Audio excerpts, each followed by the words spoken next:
باشید.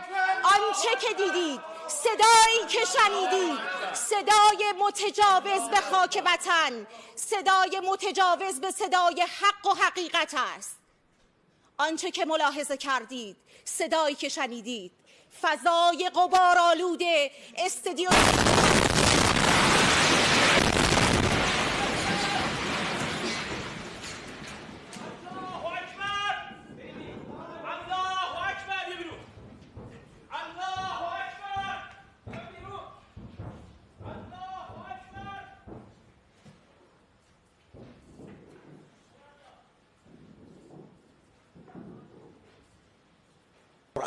اینا همین امروز جایگزین شدن و هیچ نگرانی در این بخش مردم عزیز ما نداشته باشند. و نکته دوم که میخوام به ملت عزیزمون عرض کنم، در طول تاریخ ملت ایران همیشه بزرگی خودش رو، عظمت خودش رو، قدرت خودش رو نشون داده. بدون شک امروز ما در یک لحظه تاریخی در